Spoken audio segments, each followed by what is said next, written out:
Nascido na Itália, em Parma, 1867, Arthur Toscanini, ainda criança, ele ganhou uma bolsa de estudos na escola de música da sua cidade, e ele se destacou logo de início pela sua tenacidade, pela sua vivacidade. Ele se formou e entrou em uma orquestra, ainda muito novo, mas ele tinha uma grande limitação: ele era míope, e ele era muito orgulhoso ou muito vergonhoso para ficar grudado na partitura. Foi então que ele teve a ideia de decorar a sua partitura. E ele percebeu aí que aquilo para ele era muito fácil. Ele tinha uma memória de elefante, ele tinha um ouvido absoluto, ele era capaz de ouvir e distinguir os menores ruídos. Então ele foi decorou a sua parte, decorou a parte do colega ao lado, do outro e do outro e do outro, e foi decorando. Então ele sabia as partes de todos os músicos.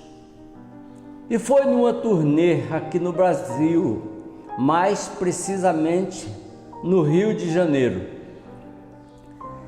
Foi aí que os músicos chegaram ao pico de uma escalada de conflito.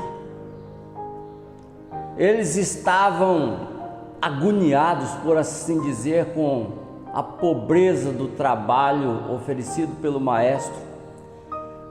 E eles pediram um maestro novo,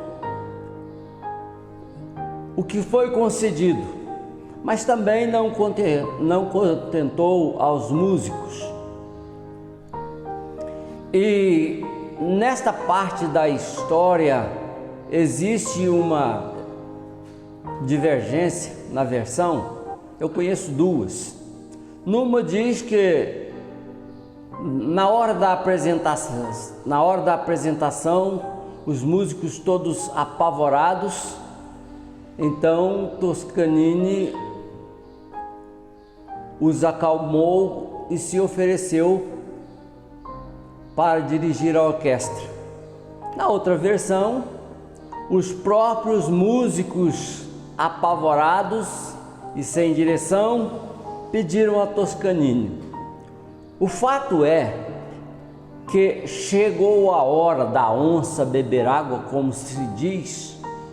Não havia um maestro e eles tinham que fazer aquela apresentação, e Toscanini passou para a frente da orquestra, afastou para os lados a partitura, pegou a batuta e comandou um espetáculo inesquecível de 2h30, totalmente de ouvido e memória. Ele entrou para a história. Ele nunca mais saiu da frente das grandes orquestras. A minha pergunta é: aquela limitação ou aquela deficiência era realmente uma limitação? Era realmente uma deficiência? Não foi isso que abriu as portas para esse homem se tornar o maior maestro da sua época? Pense nisso. Se essa história abençoou você, se você gostou dessa história, curta e compartilhe. Se inscreva em nosso canal. Deus o abençoe.